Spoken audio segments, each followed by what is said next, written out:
시청자 여러분 안녕하십니까. 돈과 세상이 보이는 시간 아침경제 골든타임 박현진입니다. 안녕하세요. 강수진입니다. 오늘 골든타임 한뉴스5로 시작합니다.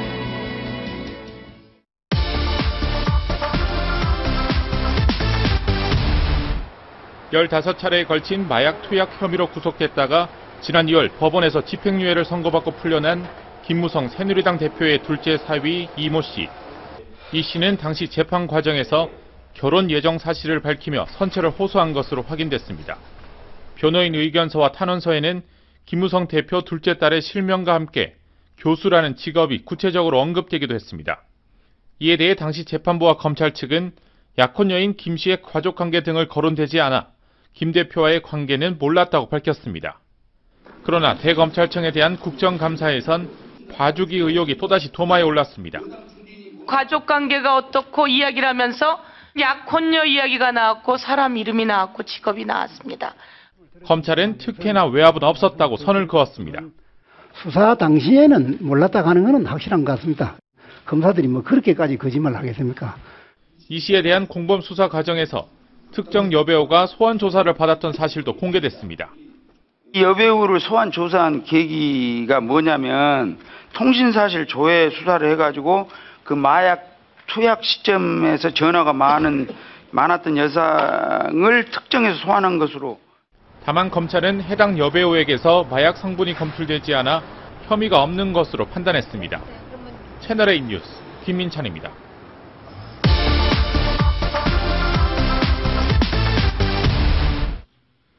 타워팰리스 쓰레기 집화장에서 발견된 수표 100장은 4개 은행 12개 지점에서 지난해 3월부터 올해 6월 사이에 발행된 것으로 나타났습니다. 이 가운데 경찰이 53장의 발행 의뢰인을 확인했는데 모두 3개 은행 8개 지점에서 발행했으며 발행인도 겹치는 사람 없이 모두 달랐습니다. 여러 명이 모은 수표가 여러 차례 유통됐을 가능성이 엿보이는 대목입니다. 발행 의뢰인이 다 다른데 53매 중에서는 다 다른데 그러나 47매를 발행한 농협은 개인정보이기 때문에 협조해줄 수 없다는 입장이어서 발행인 확인을 못하고 있습니다.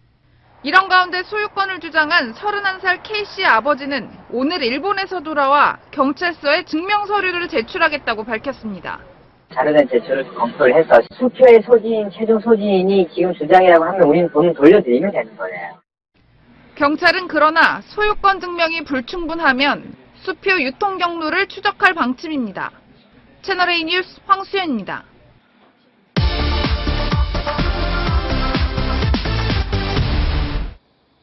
지난 7월 술에 취한 상태에서 성추행 피해 교사를 면담하고 부하 직원들에게 폭언을 일삼아 감사원 감사를 받고 있는 서울시 교육청 K감사관. 자리를 지켜야 될 직원들이 먼저 방향성을 생각했기 때문에 욕을 했습니다. K감사관은 음주감사를 하면서 자신이 폭력 조직과 가깝다고 과시하며 직원들을 위협한 사실이 드러났습니다. K감사관이 내가 서방파야 라고 소리를 지르며 선풍기를 집어던졌다는 직원의 진술을 감사원이 확보한 겁니다. 분을 참지 못하니까 이 선풍기를 들고 내가 서방파란 말이야 라고 당연히 공포심해졌죠. 이제 직원분 입장에서는. K감사관은 직원들 대상 특강이나 사석에서도 자주 고향 친구들이 광주 서방파의 조직원이라고 말한 것으로 전해졌습니다. 본인이 광주 서방 지역에서 태어나서 자란 서방파 친구들이 있다. 친구가 있다는 얘기는 잘 하시고요. 서울시 교육청은 K감사관에 대한 감사원의 감사 결과에 따라 징계 여부와 수위를 결정할 방침입니다. 채널A 뉴스 이서연입니다.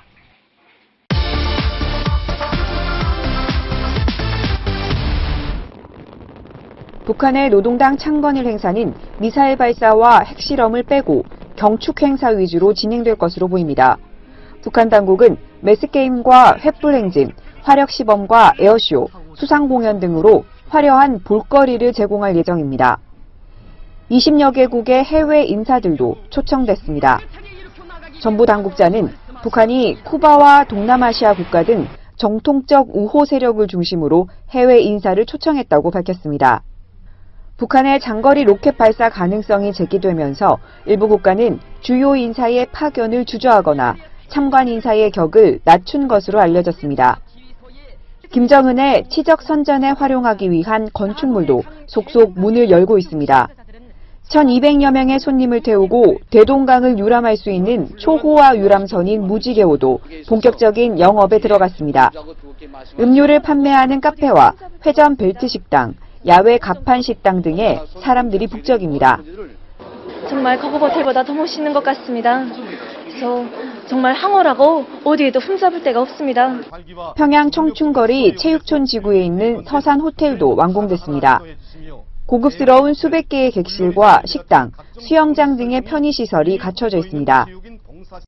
하지만 김정은이 당 창건일까지 완공하라고 지시한 9개의 건축물 가운데 절반 이상은 일정을 맞추지 못할 것으로 보입니다. 나선시 홍수 피해 복구에 군이 대거 동원됐기 때문인데 실제 북한은 한 달여 만에 1,800여 가구 규모의 주택을 새로 짓고 입주를 시작했습니다. 채널A 뉴스 박수인입니다.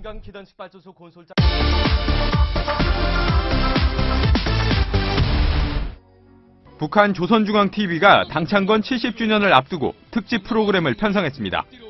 세 차례에 걸친 핵실험의 성과를 자랑하고 광명성 로켓을 인공위성이라고 주장합니다.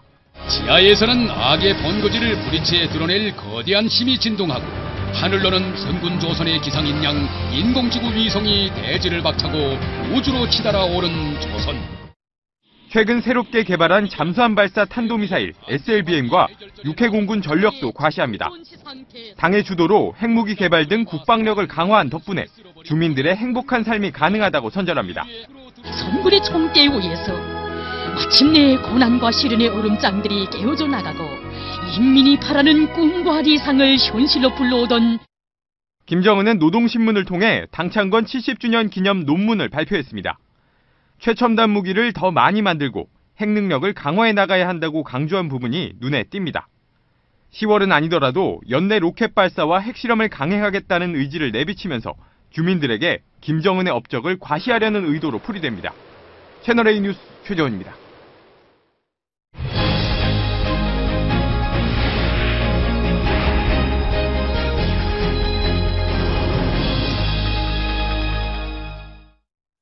네, 아침 경제 골든타임 박상헌 공간과 미디어 연구소 소장, 정철진 경제 칼럼니스트, 강훈식 동국대학교 겸임교수, 김태현 변호사 네 분과 함께합니다. 어서 오세요. 어서 오십시오. 안녕하세요. 네, 미국이 주도하고 우리나라는 빠진 TPP에 우리나라도 뒤늦게 참여를 검토하기로 했습니다. 정철진 평론가 7년을 머뭇거리더니 왜 이제서야 갑자기 바빠진 겁니까? 그렇습니다. 이 TPP, 환태평양 경제 동반자 협정이 그제 극적 타결이 됐었죠. 이후 후폭풍이 만만치가 않은데요. 가장 핵심적인 것은 이 타결과 함께 한국의 주요 산업이 큰 피해를 볼 것이다 라는 분석이 나오면서 그렇다면 이 12개국에 왜 우리 한국은 들어가지 못했을까에 대한 논란이 커지고 있습니다. 실질적으로 이 TPP가 본격적으로 출범하게 되면 일본과 산업이 겹치게 되는 부분, 자동차 산업이라든가 철강 산업 같은 경우에는 이 한국이 큰 피해를 입을 수밖에 없는데요. 그렇게 되니까 그동안에 한국은 뭐 했는가에 대한 이야기가 많이 나오게 있습니다. 이 TPP 같은 경우에는요, 당초 2006년, 2007년 시작할 때까지만 해도 뭐 큰 이슈가 없었는데 이후에 2008년, 2009년, 2010년 이 미국이 본격 참여를 결정을 하면서 이 TPP라는 협정이 중요성이 크게 커졌습니다. 그런데 이 당시에 2010년 이후부터도 미국 같은 경우엔 한국에 이 TPP에 참여해달라라고 끊임없이 구애를 했다고 하는데 왜 한국은 이런 미국의 구애를 무시했었을까? 왜 한국은 TPP에 관심이 없었을까에 대한 그런 논란들이 커지고 있는 그런 상황입니다. 네, 그렇다면 그때 2013년에 미국이 가입을 권유했을 때 우리나라가 거절한 직접적인 이유가 무엇이었습니까? 그렇습니다. 여기에 대해서는 일종의 추론이 가능할 것 같은데요. 마지막 2013년에 미국이 한국에게 많은 구애를 좀 했었고 한국이 여기에서도 뜨끔미지근한 반응을 보이자 바로 이때 일본이 치고 들어가면서 2013년 이후에는 미국과 일본 투톱이 진행되게 됐었는데 그렇다면은 2013년 당시에 왜 한국은 미국의 구애를 거절했을까? 일단 여러 가지 측면이 있는데요. 당시에만 해도 일단 중국 위주의 경제 정책을 펴야 된다라는 이야기가 있었기 때문에 일단 미국의 권유를 조금은 좀 거절한 측면이 있지 않았을까라는 생각이 있고 두 번째 같은 경우에는 TPP 자체에 대해서 좀 무시했던 것 같습니다. 왜냐하면 이 TPP 참여 12개국 나라 중에서 이미 한국은 10개국과 FTA를 맺고 있기 때문에 굳이 이 TPP에 들어가야 될 필요가 있을까? 없어도 FTA가 가능한데 아마 이런 분석이 있었던 것 같고요. 세 번째는요, 조금 아니한 분석이기도 한데 이 12개 나라의 TPP 협상이 타결되려면은 한 3, 4년은 더 걸릴 거야. 좀 이런 안일한 생각을 했던 것 같습니다. 그런데 어제 보셨듯이 미국이 모든 것을 희생하면서 그만큼 아시아의 패권을 잡겠다는 거 아니었습니까? 뭐 극적 타결이 돼버리니까 아, 이래서는 안 되겠구나. 이 때늦은 후회를 하게 된 것 같습니다. 네, 만약 후발주자로 TPP 협상에 참여할 경우 그만큼 대가를 치러야 하지 않겠습니까? 특히 이제 각국의 동의를 받아야 되고 무엇보다 일본의 반대가 심할 거라고 하는데 어떻게 예상하십니까? 그렇습니다. 이 어제 국감장에서 최경환 부총리가 뭐 TPP에 대해서 호되게 지리게 나오니까 우리도 뭐 참여하는 쪽으로 하겠다라고 얘기를 했는데 글쎄요, 이게 생각만큼 쉬워 보이지는 않습니다. 일단 명확한 것은 한국은 TPP 창립회원국 지위를 잃어버렸습니다. 그래서 이제 앞으로 후발주자로 가입을 해야 되는데 이때는 치러야 될 기회비용, 대가가 상당히 큽니다. 우선은 이 TPP 국가 중에 뭐 호주라든가 뉴질랜드가 있거든요. 이 낙농업, 농업 분야는 우리가 크게 양보를 해야 되겠고 가장 중요한 변수는 일본이 우리 한국의 가입을 그닥 원하지 않을 것 같습니다. 왜냐하면 일본이 들어감으로써 모든 이 산업의 주도권을 잡았기 때문인데요. 그래서 앞으로 우리가 취할 수 있는 전략은 일단은 놓쳤으니까 바로 많은 것을 희생하면서 뛰어들기보단 일단 좀 더 관망세로 지켜봐야 되지 않을까. 그런 차원에서 어제 또 최경환 부총리가 너무나 또 빨리 우리가 들어가겠다 이렇게 한 것도 협상력에서는 좀 잃어버렸던 그런 측면이 아닌가 보여지고요. 조금 안타까운 측면도 있지만 앞으로 이 TPP라는 거에 이 회원국들과 협상 타결을 좀 주목하면서 우리가 그 끼어들 공간을 마련해보는 그런 생각을 좀 가져봐야 되겠습니다. 알겠습니다. 다음 주제로 넘어가 보겠습니다. 난폭 운전을 하면 벌점이 주어지지만 법규를 잘 지키는 운전자, 착한 점수를 받을 수 있다고 합니다. 착한 운전 마일리지 제도, 오늘 숨어있는 경제 이것만에서 알려드립니다.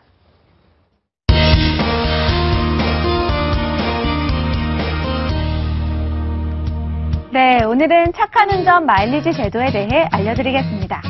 운전 중 휴대전화 사용 벌점 15점, 고속도로 갓길 통행 벌점 30점. 이렇게 교통법규를 위반하며 나쁜 운전을 하면 벌점을 받게 되는데요. 그렇다면 반대로 착한 운전을 한다면 점수를 받을 수 있을까요? 착한 운전 마일리지 제도를 이용하면 받을 수 있습니다. 착한 운전 마일리지 제도는 1년간 무사고 교통법규 무위반 준수 서약을 지키면 1년에 10점씩 마일리지를 부여하는 제도인데요. 운전면허증을 들고 가까운 경찰서 민원실이나 지구대 혹은 파출소를 방문해서 무사고 무위반에 대한 서약서를 쓰거나 인터넷 사이트에서 서약서를 작성하고 1년 동안 서약서대로 도로교통법상 법규 위반 행위를 하지 않으면 1년에 마일리지 10점씩을 받게 됩니다. 그리고 교통법규 위반 등으로 벌점을 받았을 때 이 마일리지가 있으면 마일리지 점수만큼 벌점을 깎을 수 있는데요. 좋은 취지의 제도인 만큼 운전자분들도 많이 활용하시기 바랍니다. 그럼 숨어있는 경제 이것만, 다음 시간에는 더 유익한 정보 가지고 돌아오겠습니다. 네, 깨소금을 볶아야 할 신혼에 집을 나간 남편. 알고 보니 구치소에 수감이 됐습니다. 신혼 단꿈을 깬 황당한 사건, 김태현 변호사가 정리해드립니다. 신혼의 단꿈에 빠져 있어야 될 결혼 21대 신혼부부. 어느 날 남편이 집을 나가면서 아내에게 한마디 합니다. 여보, 나 출장 갔다 올게. 그리고 나서 그 남편, 회사가 아니라 법원으로 가죠. 영장실질심사를 받으러 법원으로 갔던 겁니다. 그 길로 돌아오지 못하게 됩니다. 바로 영장을 받아서 수감이 됐습니다. 아내 입장에서는 출장 갔다고 한 남편이 이틀 동안 집에 들어오지 않자 전전긍긍합니다. 그러던 이틀이 지나고 어느 날 경찰에서 연락이 오죠. 구치소로 면회 가세요. 딱 한마디가 들립니다. 도대체 어떻게 된 일일까요? 이 남편, 결혼 준비하고 있었던 와중에 전 여자친구가 결혼한다는 소식을 듣습니다. 화가 났나 봅니다. 본인도 연애를 하고 있었으면서 전 여자친구가 결혼한다는 소식에 화가 났던 것 같습니다. 전 여자친구와 사이에 연애를 하고 있었던 와중에 몰래카메라를 이용해서 전 여자친구의 나체 사진을 찍었던 것, 그것을 핸드폰에 보관하고 있었고, 전 여자친구의 결혼 소식에 이 사진을 인터넷 게시판에 올리고 전 여자친구의 남편에게 문자 메시지를 보냅니다. 결혼 다시 생각해. 그렇게 하고 사진을 확인하게 합니다. 결국 전 여자친구는 파혼하게 됐습니다. 그리고 이 남자 성폭법 위반 혐의로 경찰에 수사를 받습니다. 그리고 나서 구속이 됐던 거죠. 올 4월 집행유예를 선고받고 출감을 합니다. 하지만 이 남자에게 기다리고 있었던 건 아내의 차가운 이별 통보입니다. 남편이 구속되고 나서 이 아내는 이것은 사기 결혼이다. 이렇게 혼인 취소 소송을 법원에 제기했었고 법원은 사기 결혼이 맞다고 판결을 내리게 됩니다. 옛말에 남의 눈에 눈물 흘리게 하면 자기 눈에는 피눈물 흘리게 한다고 피눈물 흘린다고 했습니다. 전 여자친구의 나체 사진을 이용해서 전 여자친구의 혼인을 파탄나게 한 이 남자 본인도 구속됐다 나오고 본인도 혼인이 취소되고 참 뭐라 제가 드릴 말씀이 없습니다. 정직하게 삽시다. 지금까지 김태현의 사건 브리핑이었습니다. 네, 이 남자 파혼을 한 전 여자친구에게도 죄질이 굉장히 안 좋은데 문제는 현재의 부인에게도 결혼을 사실은 사기를 친 거 아닙니까? 네, 그렇습니다. 그래서 아마 당연한 이혼 사유를 본 것 같고요. 이 남자 같은 경우에는 일단 기본적으로 왜 전 여자친구의 결혼에 이런 행동을 했을까? 특히 가장 치명적인 게 전 여자친구의 이제 새로운 신랑이죠. 네. 그 남편에게 그 과거의 사진을 보냈단 말입니다. 이건 정말로 그 전 여자친구의 남편 입장에서는 글쎄요, 뭐 평생 갈 트라우마가 아닐까. 결국 그쪽도 파혼을 했죠. 예, 해외 사이트에 올렸는데 해당 영상을 아직까지도 삭제가 되지 않고 있다고 합니다. 그렇습니다. 뭐 끝까지 자신은 억울하다, 해킹당했다, 뭐 이렇게 또 주장을 했다고 했었죠. 예, 그런 부분 같은 거 보면 참 시름치한이다. 그만큼 전 여친을 좋아했다는 얘기입니까? 좋아한 게 아닌 것 같고 여인과 결혼을 하면서 이런 일을 벌이는. 그러니까 제가 이해할 수 없는 일인데 날짜를 보니까 지금 부인과 연애하는 와중에 전 여자친구가 결혼한다는 소식을 들은 거예요. 네. 그러니까 제가 아까 말씀드린 본인도 연애를 잘하면서 그렇죠. 그러면서 전 여자친구가 결혼한다니까 무슨 꼭지가 돌았는지 이게 사진을 보내버린 거죠. 근데 이 사진도 알고 봤더니 제가 봤을 때 몰래카메라가 맞는 거예요. 왜냐하면 이 죄명 자체가 성폭법은 카메라 이용 촬영이거든요. 그건 동의해서 뭐 나치사자 아니라 동영상을 찍어도 그건 처벌이 안 됩니다. 동의를 했으니까. 근데 그 성폭법의 그 카메라 이용 촬영으로 처벌을 받았다는 건 몰래카메라라는 얘기고, 그리고 게시판에 올린 거잖아요. 근데 이 남자가 죄를 2개 진 게 전 여자친구한테 당연히 죄인 거고, 지금 여자한테는 왜 이게 혼인 그 취소 사유가 사기 결혼이 되는 거냐면, 맨 처음에 연애할 때 결혼 준비하는 와중에 이게 수사가 들어왔던 거예요. 네. 그러니까 그래서 여자도 알았죠. 여자가 알고 물어보고 도대체 이게 뭐냐. 그래서 거짓말 하는 거죠. 야, 그게 내 아이디를 해킹해가지고 올린 거지 내가 한 게 아니다. 그러면서 국가인권위원회에 진정까지 냅니다. 경찰에 부당수사. 어마어마한 사람이에요. 그러니까 그 여자는 남편을 믿고 그럼 우리 남편 그렇게 얘기하니까 맞겠지. 이렇게 하고서는 혼인신고까지 하고 결혼을 했던 거죠. 예, 올해 4월에 1심에서 징역 1년에 집행유예 2년을 받았고 남편은 결혼한 지 20일 후에 구속영장 실질심사를 받으러 갔다가 바로 구속이 된 건데 여성 입장에서는 어쨌든 사실은 알고 있었지만 그 남편이 거짓말을 결혼 전부터 했었고 하지만 속아서 결혼을 했다면 이런 상황에서 위자료 같은 거는 받을 수가 있는 겁니까? 당연하죠. 이거는 어떻게 보면 이혼보다 더 나쁜 거거든요. 이혼은 사실은 결혼했는데 중간에 바람을 핀든지 뭔가 잘못한 건데 이건 애초부터 내가 지금 뭐 이렇게 수사를 받고 있는 것을 숨기고 거짓말로 하고 속여가지고 결혼한 거잖아요. 그러니까 이거 원초적으로 잘못이 있는 거니까 사기 결혼 같은 경우에 위자료 액수는 당연히 일반 이혼보다는 커질 수밖에 없죠. 네, 다음 소식. 그럼 이런 경우는 어떻게 됩니까? 미국에 간 아내와 딸에게 8년간 생활비를 붙여왔던 기러기 아빠가 이혼 소송을 냈어요. 이 이혼 사유가 됩니까? 이건 사실 좀 안타까운 사연인데 사실은 양쪽이 어떻게 특별하게 잘못한 게 있다기보단 이게 8년 정도 떨어져 있으면 사실 정서적인 유대감이 거의 없지 않습니까? 거의 부부라고 볼 수가 없던 거죠. 이 남편 같은 경우에는 보면 8년 동안 지금 기러기 상태로 지내면 딱 2번 미국 갔답니다. 아내는 한 번도 나온 적도 없고. 그러니까 경제적으로 굉장히 지금 여유 있던 분은 아니었던 것 같아요. 그러니까 태권도장 운영하시면서 돈을 계속 미국으로 보냈었고, 얘기들을 보면 주변에서 이제 돈도 많이 빌렸던 것 같아요. 그래서 아내한테 보낸 편지 내용을 보면, 야, 나 이제 친구들한테 돈 비는 것도 더 힘들고 건강도 안 좋고 경제가 너무 어려우니까 들어와라라고 얘기했는데 아내가 한 번도 들어오지 않았다는 거죠. 그러니까 법원에서 봤을 때 이게 뭐 특별히 미국에서 있던 아내가 뭐 부정행위를 했다든지 그런 것은 없지만 실질적으로 이 정도 되면 혼인이 파탄낸 거 아니냐. 그렇기 때문에 이혼을 해주는 것이 맞다라고 판결한 사례죠. 네, 그렇습니다. 폭행이 있었던 것도 아니고 외도가 있었던 것도 아니고 지금 법원에서는 귀국하지 않은 아내에게도 혼인 파탄에 상당한 책임이 있다라고 얘기를 했는데 예. 그렇다면 이렇게 앞으로의 이혼 소송에도 영향을 좀 줄 수 있는 부분이 있는 것 오랜 같아요. 기간, 그렇죠. 예. 오랜 기간 별거만으로도 네, 사유가 그럼요. 된다. 왜냐하면 이게 어떻게 보면 나훈아 씨 그 부인한테는 굉장히 좀 이게 획기적인 판결이 될 수 있는 건데 우리 이혼 사유를 보면요 법에 이 부정행위만 있는 게 아니라 악의의 유기라는 표현이 있습니다. 네. 고의를 버렸다는 거죠. 돌보지 않았다는 겁니다. 네. 그러니까 원래는 그거는 이제 남편이 집 나가가지고 아내한테 생활비도 안 주고 막 자기 마음대로 돌아다니는 걸 그 제재하려고 만든 규정인데 이게 지금 같은 상황에서는 기러기 가족에게 적용될 수 있는 것이거든요. 부인이 미국에 가서 물론 교육 때문에 미국에 갔다고 하지만 이게 남편은 혼자 여기서 고생하면서 원룸에 살면서 돈 벌어가지고 미국 보내고 자기는 먹지도 못하고 애들만 미국 가서 즐겁게 사는 거 아니겠습니까? 물론 나름의 고충이 있겠지만요. 그러니까 이렇게 떨어져 있는 부부 같은 경우에는 서로가 서로를 돌보는 의무를 다하지 않은 거 아니냐. 그러면 정서적 유대감도 멀어지는 것이고 뭐 몸이 멀어지면 마음도 멀어지고 또 몸도 멀어지고 그런 거 아니겠어요? 그러니까 실질적으로 혼인관계가 파탄이 났다고 본 것이죠. 아마 이런 류의 사건 사례들이 이제는 굉장히 좀 많아지지 않을까. 워낙 또 지금 기러기 가족이 많으니까요. 네, 눈에서 멀어지면 마음도 멀어진다. 김태현 변호사가 말씀해 주셨는데 네. 실제로 저희 기러기 아빠들 굉장히 많은데 떨어져 있다 보면 가족에 대한 결속력도 좀 무너지고 또 건강까지 해치는 경우도 굉장히 많다고 합니다. 지금 보시면 굉장히 약간 최근 조사 충격적인데요. 결과죠. 네. 기러기 아빠 영양 상태 양호가 0%라고 하네요. 맞습니다. 이제 이화여대 간호학과에서 아마 논문 만들려고 해서 인터뷰를 했었던 것 같은데요. 이제 기혼 남성 30대에서 50대 151명 대상으로 조사를 했는데 건강 상태가 양호하다는 게 0명 응답을 했고요.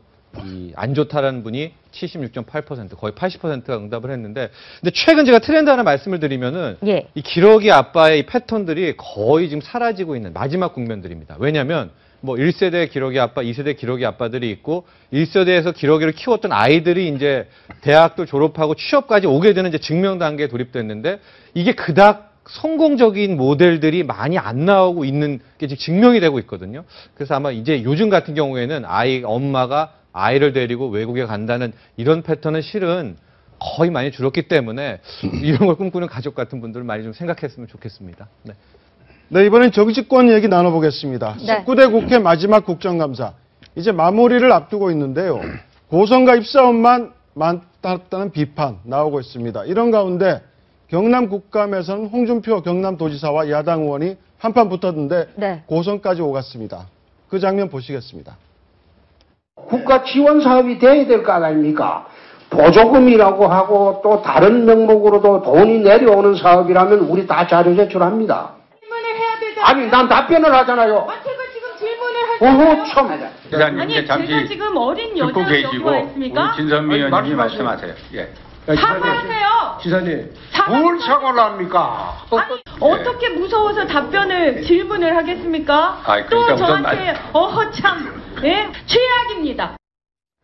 네, 참 답변 태도에 문제가 있지 않냐라고 야당 쪽 인사들 많이 제기를 하고 있습니다. 어떻게 보셨습니까? 어쨌든 논리는 이제 뭐 예산 심의를 하는데 이제 지방 그러니까 보통 매칭 사업이 중앙정부 지원 60%, 뭐 그다음에 우리 자체 예산 40%니까 60% 부분만 내서 국회의원들이 감사를 해야 되는 것이고 40%는 맨날 이제 도의회에서 감사를 받는데 내가 왜 제출하느냐.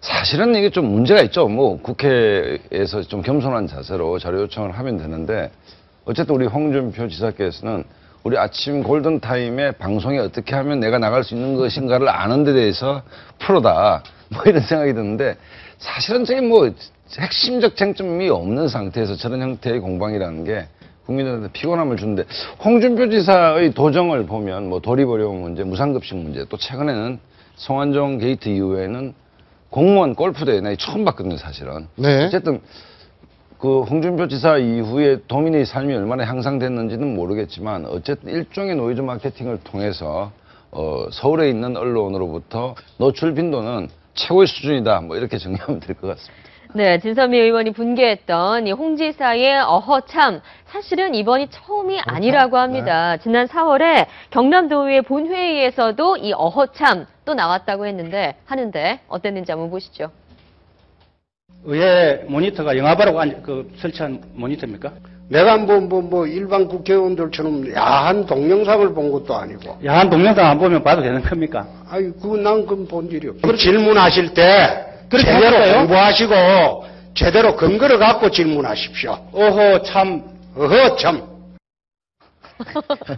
네, 어허참이라고 얘기하니까 어허참으로 대응을 했습니다. 네, 더 크게 어허참을 외쳤습니다. 지금 이게 말버릇인지 아니면 학습된, 그러니까 불쾌함을 드러내는 학습된 보통 이제 말투인지 저런 궁금해요. 감탄사가 네. 저런 감탄사가 원래 윗사람들이 아랫사람한테 하는 감탄사죠. 그러니까 사실 저걸 보면은 홍준표 지사가 본인이 도지사로서 어느 위치에 있다라고 느낀다라는 걸 상대적으로 느끼게 합니다. 보통 이제 도정이나 뭐 대통령의 입장에서는 국민이 가장 윈 거고 도정의 입장에서는 도민들이 가장 윌 텐데 그것보다도 저런 모습을 보면 정말 아 도지사가 제일 위에 있는 사람으로서 아랫사람들을 얼르듯이 참 이렇게 하는 표현들이 사실 국민들이 볼 때는 결과적으로 보면 저런 것이 결국은 또 하나의 특권의식 또 하나의 어떤 그런 것들이 아닌가. 지금 도의원도 마찬가지고 국회의원도 마찬가지인데 국민들을 대신해서 또 도민들을 대신해서 질타하고 혼내키는 장면인데요. 물론 질타하고 혼내켜선 되지는 않을 거라고 봅니다만 도지사나 또는 도정을 책임지는 사람으로서 국민 앞에 좀 더 겸손해야 되지 않을까 이런 생각 듭니다. 네. 홍준표 지사 지방 고유 사무다라는 이유로 자료 제출을 국감에 거부하기도 했는데 날 세우면서 유독 예민했던 이유가 사실 성완종 리스트 사건으로 기소가 되어 있지 않습니까? 재판이 진행 중이죠. 그렇죠. 재판이 계속 진행이 되고 있는데 재판에서 홍 지사의 이름이 언급이 된 녹음 파일이 공개가 되기도 했다고 해요. 지금 이 사건은 좀 어떻게 진행이 되고 있습니까? 지금 이제 뭐 재판 준비 단계이기 때문에 홍 지사가 재판장에 나갈 건 없는데 어제 무슨 속보를 보니까 이제 그 회유를 하려고 했다. 예. 받은 측에서 녹음 파일이 있다라고 뭐 나온 것 같은데 뭐 이 재판은 뭐 지켜봐야겠지만 어찌 될지 또 뭐 이게 홍준표 지사가 프로 아닙니까? 뭐 유명 검사 출신이고 그렇기 때문에 이 법정 공방대로 좀 재밌게 진행이 되는데 어쨌든 성완종 게이트가 우길성천하던 홍준표 지사의 기세를 한번 꺾어놓은 측면이 있죠. 꺾어놓은 측면이 있고 그 이후에 골프대회로 유명해지고 그다음에 공무원들하고 뭐 이렇게 회식하는 걸로 유명해졌는데 사실 지방 그 국정감사라는 게 우리 국회에서 보면 국회의원도 별 긴장감 안 가지거든요. 시도 자치단체 감사할 때. 그러니까 언론의 주목도가 좀 떨어질 것 같기 때문에 홍준표 지사가 이벤트를 좀 한 게 아닌가 뭐 이런 생각이 들고 또 본인은 내가 경남지사지만 내 저 집권당 대표 출신이야 이런 어떤 나름대로 프라이드도 있는 것이고 또 스타일 자체가 천상천하 유아독존 여의도 계실 때부터 뭐 그런 부분들이 있기 때문에 이렇게 섞여가지고 있는 것 같은데 성완종 재판은 뭐 재판대로 한번 지켜봐야겠죠. 어쨌든 정치인 홍준표한테는 최고의 위기 국면은 틀림없습니다. 네, 이번 국감 홍 지사처럼 고성이나 호통 대응도 있었지만 반대로 침묵 시위도 있었습니다. 이건 또 무슨 일일까요? 영상을 보시겠습니다. 개별 납세장 정도로 답변이 곤란하다는 답변이 왔습니다. 내일 국세청장이 나오니까 한번 확인 같이 해보시죠.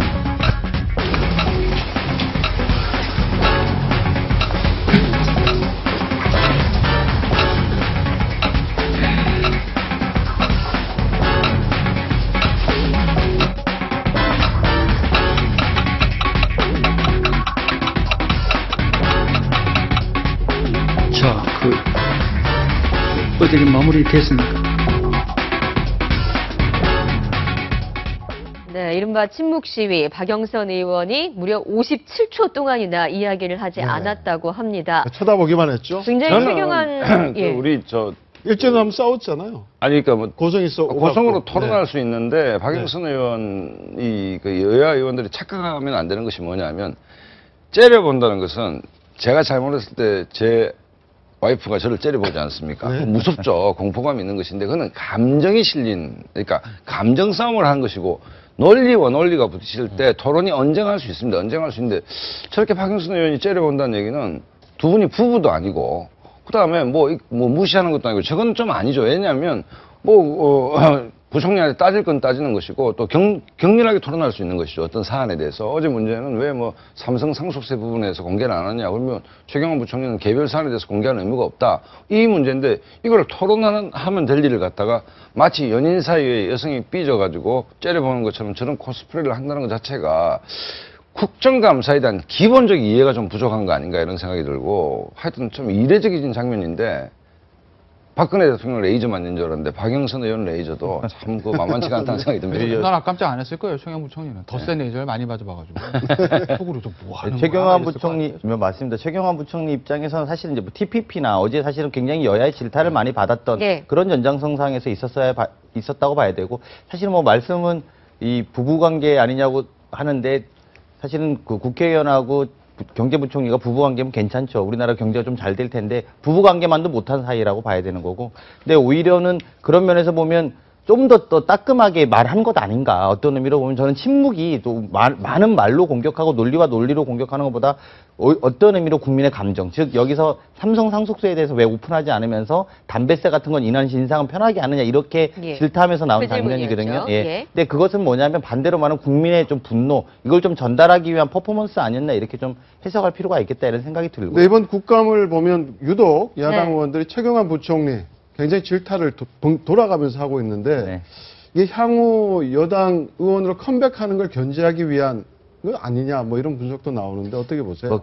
컴백을 견제하는 것보다 사실상 경제의 수장이고, 어떤 의미로 보면 지금 총리보다 어떤 실무적 총괄적으로는 더 앞에 나와 있는 느낌이 좀 듭니다. 언젠가부터 우리 황교안 총리가 약간 이 페이드아웃 돼 있는 느낌이 좀 드는데요. 실제로 보면 경제부총리가 실무총괄, 그러니까 국정운영의 실무총괄 타우로서의 역할을 하는 그런 느낌이 좀 있어서 아마 야당 의원들이 공격을 좀 매섭게 하는 그런 지점도 있을 거고, 또 하나는 박근혜 정부 특히 하반기에 들어서 노동개혁이라든지 경제 문제들에 대해서 전면적으로 좀 해보겠다라고 하고 있습니다. 그래서 그것들을 실질적으로 컨트롤하고 있는 최경환 부총리에 대한 어떤 질타 또는 감사 이런 것들이 좀 중심적으로 이루어지고 있는 지점 있는 것이라고 봅니다. 아니 그러니까 다 좋은데 어제는 뭐 최경환 부총리가 몰릴 수밖에 없었죠. TPP 문제 있었죠. 그다음에 IMF가 올해 성장치를 굉장히 낮춰서 예측을 했습니다. 그렇다고 본다면 야당 의원들 입장에서는 최경환 호가 실세 부총리인데 실패한 거 아니냐. 경제정책이 얼마든지 호되게 몰아붙일 수 있는 지점들이 많이 있었거든요. 많이 있었는데 전부 뉴스에는 박영선 의원이 30초 동안 째려만 봤다. 이렇게 도배가 되지 않습니까? 그러면 도대체 저 얘기는 개인 감정을 부총리한테 개인 감정을 실어서 질타할 일은 없는 것 아닙니까? 정책의 잘못을 지적해야 되는데 글쎄요. 뭐 저 퍼포먼스는 강원식 교수님 말대로 뭐 그렇게 되는지는 모르겠으나 저로서는 또 많은 국민들이 좀 이해가 안 가는 장면이죠. 네, 정치권 이야기 좀 더 깊이 들어가 보도록 하겠습니다. 내년 총선 룰을 둘러싼 새누리당 내홍이 심화되고 있는 가운데 김무성 대표 이번에는 개헌을 암시하는 듯한 발언을 어제 했습니다. 들어보시죠. 저는 정치적으로는 87년 체제를, 경제적으로는 97년 체제를 극복하는 것으로부터 새로운 도약이 시작된다고 생각합니다. 87년 체제는 적어도 아시아권에서는 가장 완전한 민주주의를 가져주었지만은 여전히 진영 정치와 또 일부에서는 여전히 개파 보수 정치 같은 후진성을 면치 못하고 있습니다.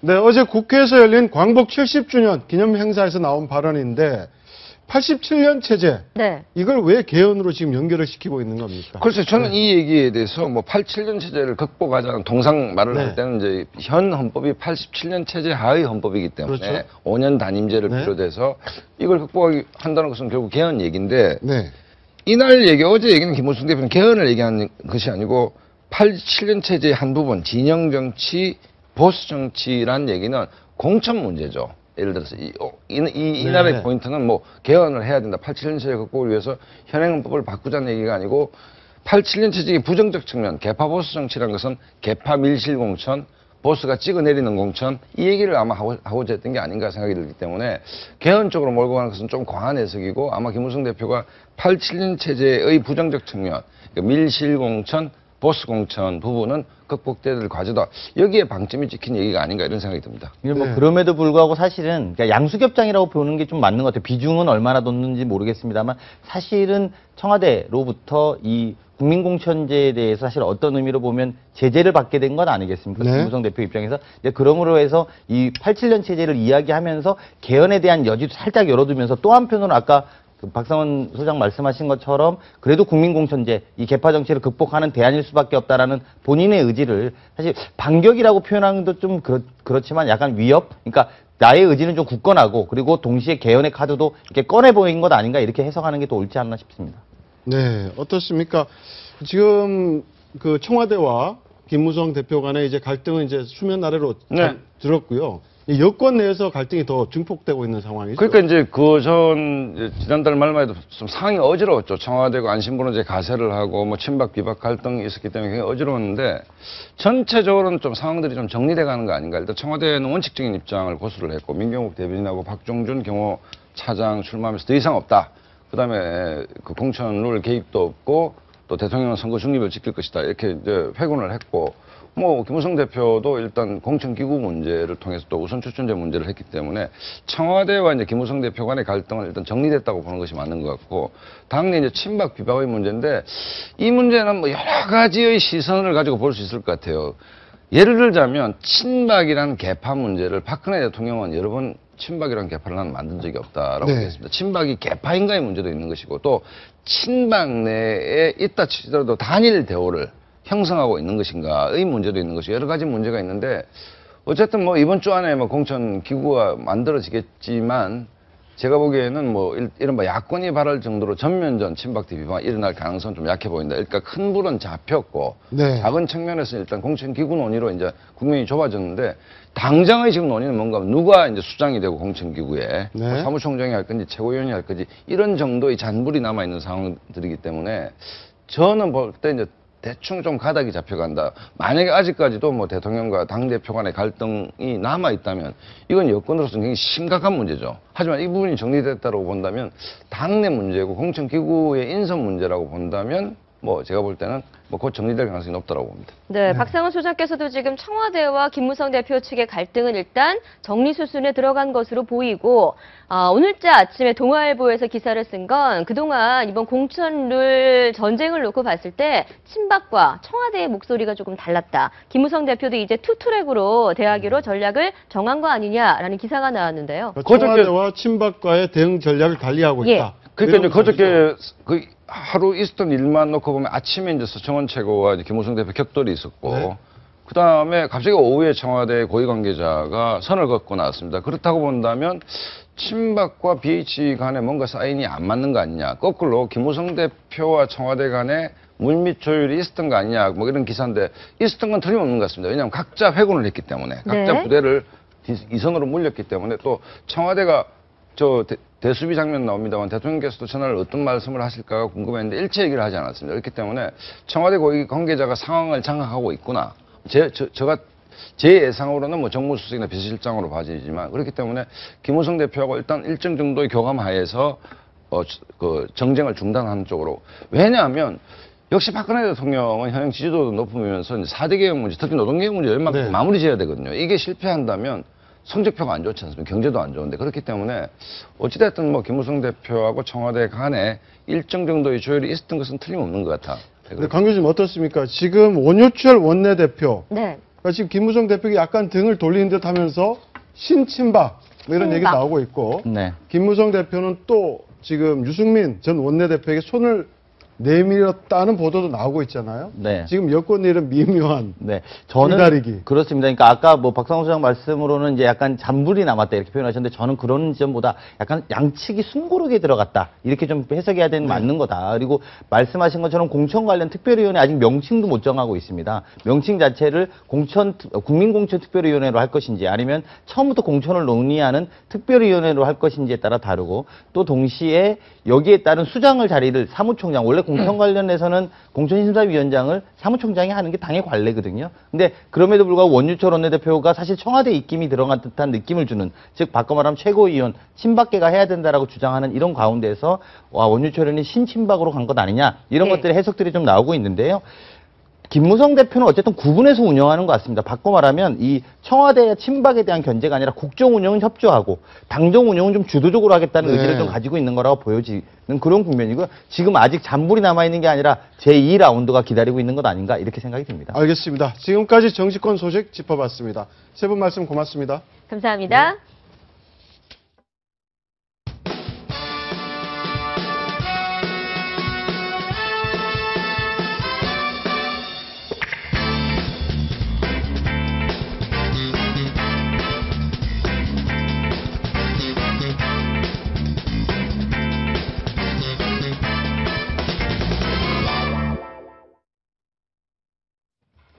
네, 아침을 뜨겁게 달군 연예계 핫 이슈를 키워드로 풀어봅니다. 정철진 평론가와 함께 류대산 연예 전문 리포터 모셨습니다. 어서 오세요. 안녕하세요. 반갑습니다. 오늘도 굿모닝. 네. 자, 첫 번째 키워드 띄워볼게요. 네, 바로 첫 번째 키워드가 부산 레드카펫 달군 핫거리입니다. 이 부산 국제영화제 어떤 또 볼거리 하면은 이 여배우들의 드레서 대전이 아닌가 하는 생각이 드는데, 그래서 저희가 베스트 드레서 그리고 워스트 드레서를 한번 뽑아봤습니다. 첫 번째 먼저 베스트 드레서는 바로 배우 손예진 씨입니다. 손예진 씨 같은 경우에는 이날 정말 여신이라는 어떤 칭호에 극찬을 좀 받았는데, 일단 손예진 씨 지금 모습을 보시다시피 그 어떤 눈에 띄는 액세서리라든지 과한 메이크업 이런 거 전혀 없고요. 네. 헤어스타일도 그냥 깔끔하게 뒤로 묶은 그런 헤어스타일이거든요. 그런데 이제 이날 이 손예진 씨의 어떤 이미지와 함께 이 드레스의 어떤 순수한 모습 이런 것들이 굉장히 잘 어울렸다라는 평가를 받고 있고, 이날 또 날씨가 별로 좋지 않았어요. 바람이 많이 불었는데 이 순수한 어떤 느낌의 드레스가 바람에 막 나부끼면서 마치 바람의 여신이라는 어떤 그런 느낌을 또 받았지 않나 하는 생각이 듭니다. 그리고 이어서 두 번째 우리 하지원 씨. 네. 세모네요? 그렇습니다. 왜 세모입니까? 일단은 의아해 하시는데요. 네, 뭐 남자분들은 100점 만점인데요. 세모 일단 뭐 스타일리스트 분들이 어떻게 보셨는지 모르겠지만 하지원 씨 같은 경우는 일단 과감한 노출을 좀 가능하셨어요. 그래서 가슴 라인이 푹 파이는 검정색 이제 드레스를 입었는데, 이날 이제 하지원 씨 같은 경우는 머리 헤어스타일도 굉장히 좀 시크한 헤어스타일, 그리고 어떤 이런 검정색 드레스가 이제 좀 잘 어울린다 이런 얘기를 또 하고 있고, 그리고 이 완벽한 어떤 하지원 씨의 바디 라인이 아니었다면 굉장히 좀 이 드레스가 힘들었지 않나 뭐 이런 얘기를 하고 있습니다. 근데 이제 아무래도 이제 굉장히 고가의 어떤 드레스와 함께 또 너무 어떤 가슴 라인을 강조하지 않았나 뭐 이런 얘기가 조금 이제 있었던 것 같고요. 고가라고 하셨는데 얼마짜리입니까? 요게 이제 440만 원 상당의 어마어마한 금액의 또 드레스입니다. 지금 나오지만 알렉산더 맥퀸의 어떤 드레스면서 유명한 그런 드레스인데, 이게 아무나 또 소화할 수 없는 그런 드레스라고 해요. 하지원 씨의 그 완벽한 바디라인이었기 때문에 소화했지 않나 그런 생각이 들고요. 그렇습니다. 자, 이어서 도 못 입는 옷일 수 있다는 생각이 드네요. 자, 워스트 드레스. 야, 이 서예지 씨가 뽑혔는데, 일단은 서예지 씨 같은 경우는 그 과감한 노출보다는 좀 우아한 분위기를 알리기 위해서 좀 실버 톤의 드레스를 선택했는데, 이 실버 톤의 드레스가 어떤 서예진 씨의 얼굴을 좀 더 창백하게 만들고 좀 답답하게 만들었다라는 평가를 받고 있습니다. 그래서 한 측면에서는 좀 립 메이크업을 좀 더 강하게 강조했으면 좋지 않았을까라는 얘기를 하고 있고요. 끝으로 이제 류현경 씨 제가 한번 뭘까요? 여기도 세모나요? 네, 사실 류현경 씨 같은 경우에는 좀 많은 분들이 좀 안타까워했는데, 왜냐하면은 일단은 그 뭐 계절별로 무슨 컬러 톤에 맞는 그런 드레스가 있는 건 아니지만 좀 때 아닌 핫핑크의 드레스를 입으면서 많은 분들이 좀 무리수를 둔 게 아니냐 뭐 이런 얘기를 좀 하고 있습니다. 그리고 저 드레스의 디자인 같은 경우에도 마치 그 결혼식 피로 현장에서 좀 볼 수 있는 그런 디자인이 아니냐 뭐 이런 얘기를 좀 하면서, 이날 배우도 유연석 씨하고 박해일 씨와 함께 등장을 했거든요. 그런데 이제 그 남자 배우들과 어떤 매칭이 잘 안 되는 그런 너무 핫핑크 드레스 때문에 많은 분들이 좀 보면서 약간 안타까워했던 그런 드레스였던 걸 할 수 있겠습니다. 네. 두 번째 이슈 넘어가 보도록 하겠습니다. 네, 그렇습니다. 송종국, 박입선 부부가 9년 결혼 생활 마친 뷰인데, 이제 전 축구 선수 송종국 씨가 이제 배우 박입선 씨와 9년 만에 이제 결별합니다. 2006년도에 박입선 씨와는 이제 재혼을 이제 송종국 씨가 하시면서 6개월 만에 이제 딸 지아양을 이제 얻었는데, 사실 이 두 사람 같은 경우는 방송에 나와서 한 달 만에 이제 두 사람이 이제 동거를 했고, 그 다음에 혼전 임신으로 초스피드 결혼을 했다는 얘기를 하면서 많은 분들이 이제 또 놀라게 했습니다. 그리고 아빠 어디가라는 이제 프로그램에 출연을 하면서 이 가정이 또 굉장히 많은 대중들에게 관심을 받았는데, 그 이후로 이제 성격 차이라든지 뭐 이런 것들 때문에 별거 생활에 들어가게 되고 이제 또 이렇게 이혼에까지 이르게 됐다는 그런 소식입니다. 참 안타까운 소식입니다. 세 번째 키워드 한번. 오늘 굉장히 스피디하네요. 자, 그렇습니다. 우리 탑배우 조인성 씨가 결혼 선물도 굉장히 통 크게 쌌다라는 그런 소식인데, 일단은 그 조인성 씨의 그 스타일리스트 같은 경우는 이제 조인성 씨와 거의 10년 차 가족처럼 지내는 어마어마한 최측근이라고 하고요. 그래서 이 스타일리스트의 결혼 선물로 자동차를 지금 선물을 또 했다는 그런 소식입니다. 지금 나오고 있는데, 조인성 씨가 이제 결혼을 축하하기 위해서 차를 선물했고, 워낙 오래한 10년지기 친한 사이라서 이렇게 자동차 선물을 또 했다라는. 차 종류는 지금 나오고 있지 않지만 네. 어떻습니까? 네. 어떤 차를 선물했는지 모르겠지만 대강 궁금하네요. 가격이 어느 정도 될까요? 문제는 5천만 원에서 6천만 원대 정도의 네. 차가 아니었을까라는 이제 추측이 갑니다. 조인성 씨가 선물을 네. 했다면 그렇게 또 보여지고요.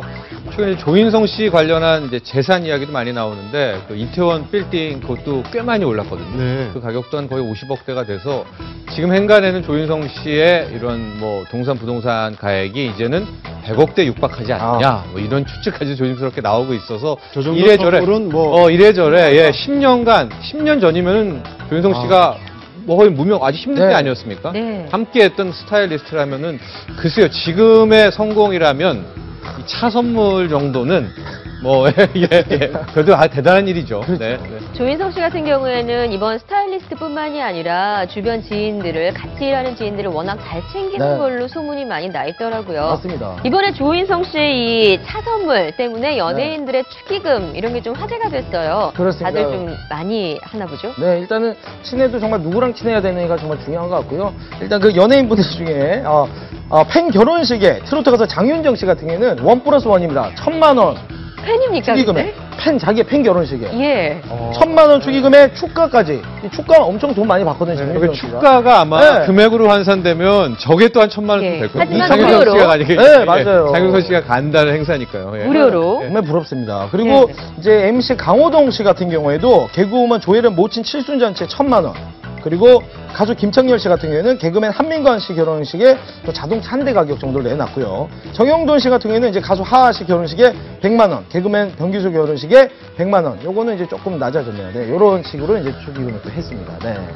네, 이렇게 높은 액수의 부조금 어떻게 해보셨습니까? 네? 친한 연예인들 많으실 텐데. 맞습니다. 저도 뭐 친한 연예인도 많고 이제 결혼식에도 많이 참여를 했지만 일단은 이분들이 저한테 그렇게 많이 바라지 않아요. 제가 힘든 거 알기 때문에 이제 씁쓸한 얘기지만 하지만 그분들이 생각하는 것 이상으로 제가 또 더 얹어서 하기 때문에 이분들이 나중에 이제 뭐 이렇게 많이 했니?라고 또 감사의 표시를 저한테 하더라고요. 예. 네, 연예인이기 때문에 축의금 내는 게 다소 부담스러울 것 같기도 해요. 네. 장윤정 씨 아까 팬 결혼식에 1,000만 원 부조하고 또 이렇게 축가까지 불렀다고 하는데 내 경우에 한 10만 원에서 30만 원 정도 낸다 그러면 다들 겨우라고 얘기를 한다고 하네요. 되게 왜 그러냐면은 실제로 이제 5만 원권 나오고부터 예. 축의금과의 부조금이 이게 단가가 상당히 올라갔었어요. 맞아요. 그래서 5만 원권이 없을 때는 5만 원도 됐었고 그 사이에 7만 원도 있었는데 이제는 7만 원이 없고 거의 이제 10만 원 하고 지인들한테는 더 올라가서 뭐 30만 원까지 왜냐면 또 1357으로 올라가니까 이렇게 좀 이게 프리미엄이 이제 붙은 뭐 그런 상황입니다. 그러니까 연예인들은 아마도 훨씬 더 부담이 클 것 같은데 글쎄요 이제 일반인들한테는 이게 실제 연예인들 부담이 큰가 봐요. 배우 김성균 씨 한 얘기를 보면 헛바람 들었을 때 축의금으로 거덜 날 뻔했다. 예. 근데 저게 그냥 단순히 농담으로 들을 게 아니라 정말 거덜 날 수 있는. 네, 김성균 씨가 또 무명 생활이 굉장히 그렇잖아요. 길었기 예, 때문에. 예. 그래서 30만 원, 50만 원을 한다고 쳐도 10번만 가면 한 달에 그렇죠. 뭐 500 이상씩 나가게 되니까 김성균 씨 같은 경우에 정말 힘들었을 거다. 근데 실제 연예인들 사이에서도 저런 축의금, 부조금 액수 갖고 좀 마음에 앙금이 쌓이고 뭐 갈등이 뭐 그런 사례도 있다면서요? 아무래도 이게 그 인간이다 보니까 사람이다 보니까 사람 살아가는 세상이잖아요. 그런데 이렇게 이제 뭐 말로는 아예 뭐 필요 없어 그냥 뭐 몸만 나와서 밥만 먹고 가라고 하지만 또 막상 그 또 이렇게 누가 얼마를 냈다는지 이런 거 다 확인하거든요. 네. 그런 것 부분에 있어서 얼마나 친분이 있었고 또 본인이 한 거에 대해서 또 돌려받고 싶은 그런 마음이 있거든요. 네, 리대단 씨 뭐 많이 그들이 바라진 않지만 친한 네. 연예인 많으니까 결혼하면 내가 많이 할게라는 분은 없습니까? 그만하시죠. 네, 알겠습니다. 네. 연예계 소식 여기까지 짚어보겠습니다. 고맙습니다. 네, 고맙습니다. 네, 지금까지 아침 경제 골든타임이었습니다. 고맙습니다.